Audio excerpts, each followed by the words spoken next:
Hello and welcome to Friday's Knots Today with me, Emma Caldwell. Nearly the weekend, but before we get there, here's what's on today's show. First, we're going to be heading to Sherwood Observatory as the attraction marks 6 months by welcoming a total of 25,000 visitors. Since we first opened, we are pushing 25,000 people through the door so far, which is far beyond what we expected. We're expecting to make that across a year, and we've done that in less than 6 months. Oh, it looks incredible, doesn't it? We'll have more on that in just a moment. Plus, we'll be looking closely into what big local government reorganisation plans could mean for Nottingham and Nottinghamshire. Local leaders are drawing up proposals for how the current council structure could be disbanded and replaced by fewer but larger councils. We'll be looking at the options in just a moment. We're also going to be meeting the man behind the Colin McIntyre thriller season, which is on its way back to the Theatre Royal. It's a new series of shows that are part thriller, part comedy. The first performance is kicking off next week. We're going to be meeting John Goodrem, a director and star, later on. And we're also going to be taking a little sneak peek at the brand new Knots TV debates, which airs on your screens tonight at 8:30. On 617, and that's taking away all the greenery around that area, which I think is awful, because at the minute we're just going to become a Legoland eventually. There's going to be no green spaces. And in sport, we're going to be hearing from Notts County head coach Martin Patterson ahead of the Magpies opening their home campaign against Salford tomorrow. We know how hard the division is, by the way, so let's not underestimate oppositions, because Salford will be a really tough game. So training this week has been uncomfortable in moments because I've made them compete. It's a busy little Friday show, isn't it? All that and loads more coming up just for you. But first, it's time to talk politics as we explore the upcoming reforms to local government in Nottingham and Nottinghamshire. That is because leaders here are drawing up plans to disband the current council system and create fewer but larger unitary authorities in their place. It would see the district and the borough, county and city councils replaced by new boundary areas. But there's been quite a debate amongst politicians about what this could look like. Our news editor Andrew Topping has been following the story and joins us now. Andrew, thank you so much for joining us. Lots of people talking about this. Tell us about these reforms. Why do we need them? So the Labour government wrote to all councils with the two-tier government structure in February to say that they were wanting these areas to disband their systems to come up with a more efficient way of working. So you've got to think, in Nottinghamshire we've got 9 different councils here, and this is all part of the devolution process. So a couple of years ago we started to get the new East Midlands Combined Authority, the Mayor Claire Ward, and now these extra devolution powers, these extra devolution projects are looking at making it a little bit more efficient in these council areas. So the two-tier system is what we have here, which is the district and boroughs, so there's 7 of those: Mansfield, Ashfield, Broxtowe, Gedling, Bassetlaw, Newark and Sherwood and Rushcliffe. And then there's the county council, which oversees all of those areas as combined. So the lower tier councils, they deliver services like housing, planning, collecting your bins, and then the county council delivers county-wide services like education, transport, social care. So that delivers for the entire county, and then you've got your smaller councils that deliver for the individual communities. And then in the city, there's just Nottingham City Council. That is a unitary council, and that is the system that the government wants to implement across the country. They want unitary councils to be there rather than these district and boroughs and the county council, because essentially the government says that it's wasteful. There's too much money going into bureaucracy and not enough money going into services. So for example, you've got to think we've got 9 councils, so that's 9 chief executives, all on 6-figure salaries, when we could have 2 councils with 2 chief executives on 6-figure salaries. So it's taking some of the money that could be spent on services and putting it into services rather than spending it on higher ups. So what are the options on the table? What are we looking at? So there's 2 different options that are being put forward at the moment, although this probably could change depending on the consultation, which I'll get onto in just a minute. So both the options include Nottingham City and Broxtowe Borough combining, but it's who joins Broxtowe and Nottingham that is the question. So one of the options includes Gedling Borough joining with Broxtowe and Nottingham to form one council area, and then Mansfield, Ashfield, Newark and Sherwood, Rushcliffe and Bassetlaw becoming one council area as well.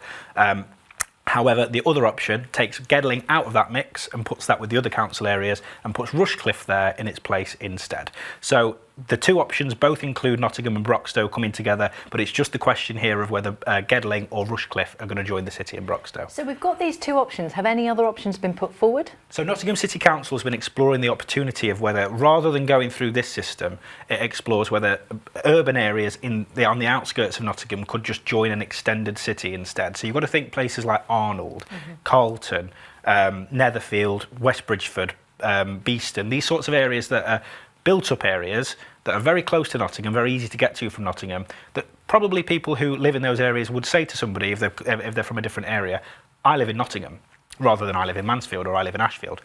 And that's the standpoint of the City Council. So this week, Ethan Radford, who's the Deputy Leader of the Council, essentially said that, and he said that there are places in Rushcliffe that just have no identity whatsoever with Nottingham City. You've got to think places like Crockwell Bishop, Crockwell Butler, Eastleek. They've got absolutely no affinity to Nottingham whatsoever.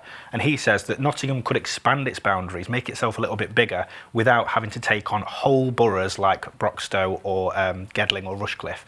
Areas where people don't actually see themselves as living in Nottingham, they see themselves as living in Nottinghamshire. And what have local politicians had to say about all of this? So Nottinghamshire County Council's preferred approach is the one with Gedling in the city and Broxtowe, and then for all the other areas to come together. And that's the option that Rushcliffe has gone for as well. Now, the reason Rushcliffe's gone for that is because council leaders there don't want to join Nottingham City. Now, we've gone on this show about how much financial problems have been going on at Nottingham City Council for the last few years. And there's a little bit of discussion in all of the areas, Gedling and Rushcliffe in particular, that could join Nottingham City. We don't want to join Nottingham because there's so many financial issues that have been going on. We don't want our council tax to go up as a result to pay for some of the financial problems. Now, Nottingham City Council have come back on this week and said that a lot of the stuff politicians have been saying about the city just isn't as true as people say it is. There's not that much going on at the City Council that would warrant people to be worried about living there. All of the other councils, so that's Mansfield, Ashfield, Gedling, Newark and Sherwood and Bassetlaw, want to join together. They've all approved decisions to say we want to be together, whereas Nottingham City Council, as I said earlier, is trying to get to the point where it can expand its boundaries. And just finally, really quickly, what happens next? So there's a consultation going on at the minute, and you can find out about that on any of the 9 councils' websites, which runs until September the 14th, where people can give their views on the reforms, whether they think it's a good idea or not. And then this will go into a proposal. They'll come up with a proposal of which option's the best option, if it's those two or whether it's another one that gets submitted to the government in November. And then next year, the government will decide which option is the one going forwards. And then I think it's 2027-28 is when these new councils will be formed. It's all going on. Andrew Topping, thank you very much for updating us. Moving on now, and Sherwood Observatory has welcomed over 25,000 visitors since it opened in the new year. The planetarium dome is the first of its kind, built on top of a Victorian reservoir. The observatory hopes that the 25,000 are just the first to be inspired by the work from the facility. Planetarium presenter Matt Nutter told us more. So starting back in the 80s, we started building the observatory. You can see just behind me. And then more recently, we've been able to build this whole science centre and planetarium, which is where I work, spend most of my day. And we use it as a way of inspiring the local area and also educating on space. Since we first opened, we are pushing 25,000 people through the door so far, which is far beyond what we expected. We're expecting to make that across a year, and we've done that in less than 6 months. We have people of all ages, so we've got people, today I've just done a show for the under 5s, but we've also have parents, grandparents, great-grandparents coming along. We've got group visits, sometimes comprised of just Women's Institutes or U3A groups. We also have uniform groups, like groups, guides and scouts and so on, school groups and all sorts. So any age group across anyone who wants to come along and find out more about space. Just to give people some inspiration, some appreciation for the marvellous stuff out there, stuff we're discovering, what we're able to do with today's technology. And if nothing else, space does look very pretty. What to expect? Well, you will get a show, and following after a show, most shows, there is a video followed by a presentation by myself. And across that, you'll be able to see some stars, some constellations, some planets, and I always try and leave some time for question and answers at the end as well. The sheer volume, yes, that has definitely been one where we've been pleasantly surprised. Not too shocked, but surprised at how quickly we managed to reach that number. And exceed it. Just the response as well from people, the feedback and the fact that people are recommending it to their friends and telling us how much they enjoy coming here and want to come back again. I think sometimes my favourite is when people come back and they've got a list of questions ready to ask me at the end of a show. So that's always nice to see as well. So that kind of response is, overwhelming. Sounds fabulous. Right, in other Notts news, an armed police found a BB gun after searching a Nottingham property following reports of a gun sighting. Officers received reports of what someone claimed to be a pistol at a property on low pavement, and when armed police visited the address at about 4:45 on Thursday morning, checks found a firearm in a bush in a nearby alleyway. Checks of the weapon established it was a BB gun rather than a real firearm, and a 19-year-old man was arrested on suspicion of possessing an imitation firearm in public. Next, an antisocial behaviour has reduced by more than 80% near the Asda supermarket in Hyson Green following extra police patrols. Around 82 hours of additional police hours were dedicated to monitoring the shop in July following concerns from the community. Officers conducted 36 stop searches, 11 drug seizures, 2 weapon seizures and 5 events with residents to hear their concerns and issues. Nottinghamshire Police said their efforts led to only 2 reports of antisocial behaviour at the Asda last month, compared with 16 in July last year. And police have launched a CCTV appeal after crops were destroyed by off-road quad bikers in Bassetlaw. Unknown offenders gained access to private farmland on Gamston Road in Bothamsall before driving around and damaging a large number of crops during the evening of July the 25th. Now, Nottinghamshire Police have launched a public appeal and say they think the people captured in the images showing on your screens right now can help with the investigation, and anyone who can assist the force is being urged to call them on 101. All right, it's time for a short break now, but when we get back, we're going to be meeting the man behind the return of the classic thriller season at Nottingham's Theatre Royal. Plus, of course, the first look at tonight's Notts TV debate and your sports roundup too. All that and loads more on the way next.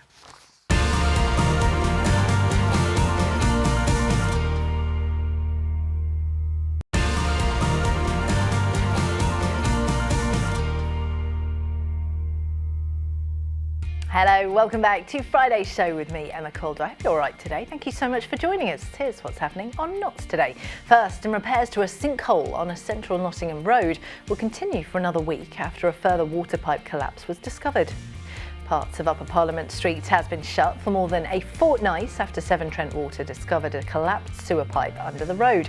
Repairs to the pipe have been described as deep and complex, though the road was initially expected to reopen today. However, Severn Trent said there's been a further collapse to the same pipe further up the road, with repairs to continue for another 8 days.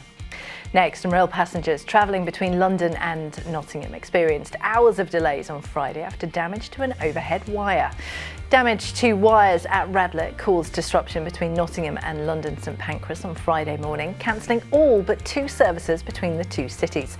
Other services were about 2 hours behind schedule, with passengers told they could travel to Grantham for a connection and warned the disruption was expected to last all day. Right, so it's time for our next chat now. And although we are still a way off before the spooky season comes, there's a chilling series of shows coming to the Theatre Royal soon. The Colin McIntyre classic thriller season is setting to the stage for its 38th year, guaranteed to give you laughs, thrills and shocks like nothing you've seen before. But you may recognise some of the faces, such as theatre legend John Goodrem, who is not only directing the first show of the season, Death by Fatal Murder, but also starring in the cast of the final play too. And John joined me earlier on to give us the who's who of this season's whodunits. John, thank you so much for joining us this afternoon. So what can you tell us about this year's classic thriller season? Well, it's great to be back at the lovely Theatre Royal Nottingham. And as ever, we've got 3 classic thrillers for you this year. We start off with Death by Fatal Murder, which is a comedy spoof thriller featuring the wonderful and accident-prone Inspector Pratt again, which audiences from last year will remember from Murdered to Death, the play last year, which went down so well. He's called back to Bagshot Manor to investigate the disappearance of one of his local constables, and mayhem ensues. So that's the first play. That's great fun. It's a real comedy thriller. The second one is also a comedy thriller, but a little bit darker. It's Ira Levin's brilliant thriller, Death Trap. Those again who came last year will remember Veronica's Room, which was a really dark thriller last year, but also by IR11, which went down so well. This one this year is a bit lighter, but twists and turns all the way. And then we finish with our third play, which is The Business of Murder, which is by Richard Harris, and ran in the West End for nearly 10 years, way back in the 1980s. It's a real period thriller, and it's a twisty-turny one where nothing is what it seems, and you really won't know what the result is until the very last scene. Well, you've hooked me in. That was a fabulous description of all of them, John. Now, it's interesting that you say those that were there last year might remember. This is the 38th year as these classic thriller seasons. What do you think it is that keeps people coming back year after year after year? I think, well, people love a thriller, don't they? As witnessed by all the thrillers that are on television at the moment. It seems to be the most popular genre at the moment. But there's something about a stage thriller which really draws people in, because they're in the same room as the actors and as the whole story that's unfolding in front of them. So they actually get involved. And the fun thing about a stage thriller is that everybody gets a different performance each night. We're doing the same play, and we're trying to give the same performance, but the way the different audiences react to us and laugh in different places or gasp in different places, that makes us perform slightly differently each night. So they get a really individual, personal performance each night. I love this. Now, not only do you write plays, you're also directing this year and starring in one of the plays as well. Starring, yes, playing a very featured supporting role, really. Oh, there I am, sitting in a chair with a vase behind me. This is Business of Murder. Yes, I'm playing a D.I. Hallett in the last play this year, The Business of Murder. He's a sort of he's a bit of a London wide boy, and not a terribly moral policeman, it has to be said. If he can find a way to sort of plant the evidence and do it a little bit underhand, then he's the one who'll do it. I love that. And what do you hope that the audience take away from these plays? Because most people, you don't have to, but most people do come and see all three of them, don't they? They do. And what they love is the variety of the different plays, the comedy of the first one, the intrigue of the second one, and the real mystery of the last one.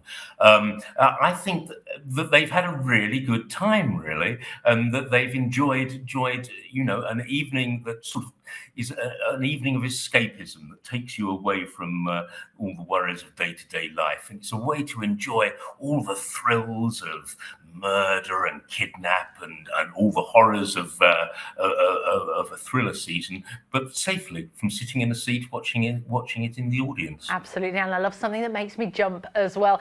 These performances are starting on the 12th of August, goes right the way through until the end of this month. Tickets obviously available at the Theatre Royal website. John, thank you so much for joining us today. We appreciate it. Good luck with all the performances. Thank you, Emma. Lovely to talk to you. All right, time for your sport now, and we are starting with Notts County, who returned to Meadow Lane on Saturday for their first home match of the new season when they welcomed Salford to Nottingham. The Magpies drew their opening match 1-1 away at Newport last weekend and will be looking to get their first win of the new campaign in front of their home crowd. Speaking ahead of the match, head coach Martin Patterson said he had been holding his players to account in training for not winning last weekend's game. I always kind of err on the side of caution with excitement as a head coach. Yeah, my objective is clear at home games, and we've prepared properly for Salford. So, yeah, I'm delighted to have the first home game, but I know the responsibility that I carry in terms of a performance and a result. It's open season really for competition for places because we didn't win. So the players know they're expected to win games. We know how hard the division is, by the way, so let's not underestimate oppositions because Salford will be a really tough game. So training this week has been uncomfortable in moments because I've made them compete. Sticking with football, but going up the A60 now, and Mansfield have confirmed midfielder Keanu Bacchus has left the club to rejoin Scottish Premiership side St Mirren. The 27-year-old rejoined the Saints after making 43 appearances in all competitions for the Stags last season, scoring 4 goals. Manager Nigel Clough says Bacchus decided to return to Scotland for personal and family reasons and to give himself as much of a chance as possible to make it into Australia's World Cup squad next summer. The club thanked him for his time at the One Call Stadium. Next, and Forest will play their final pre-season match tomorrow when they take on Saudi side Al Qadisiyah at the City Ground. The Reds have struggled for form throughout the pre-season, drawing several games, losing to Championship side Birmingham and Premier League side Fulham as well, only scoring 1 goal. It's their final match ahead of the new Premier League season, which gets going a week on Sunday when Brentford travel Trentside. And in cricket, the Notts Outlaws conjured an astonishing comeback to secure a nail-biting tie with Worcestershire in the One Day Cup. The Outlaws chased down a target of 327 runs set by the Rapids and seemed to be out of it when they slipped to 145 for 7 in their reply. But brilliant batting displays by Joe Pockington and Rob Lord helped the Outlaws to level the score at the end of their innings. Next up for the Outlaws is a trip to the East Midlands rivals Derbyshire on Sunday. Right, elsewhere on the channel, and tonight we're going to be airing a brand new episode of the Notts TV debate. Frances Finn is on her holidays, so Mark Dennison stepped into the hot seat and was this week joined by Webb Freckington, Tracy Dickinson-Wilden and Marcus Alton to talk through the stories hitting the local, national and international headlines. You can catch the full show tonight at 8:30 on Notts TV or on demand and on our YouTube channel too. Here's some of the discussion about the panel from the panel that they had against protecting greenbelt land or creating housing. You talk about that. I live in Mansfield and they've now just announced there's going to be over 1,000 homes built on 617, and that's taking away all the greenery around that area, which I think is awful, because at the minute we're just going to become a Lego land eventually. There's going to be no green spaces. It's all right building the houses, but where's the schools? Where's the doctors? All that infrastructure. Around, yeah, there's not. Yeah. So we can have as many houses as we like, but where is the rest of it? And I'm not being funny, but I wouldn't want to be in a house and I can see into somebody else's bedroom across the road.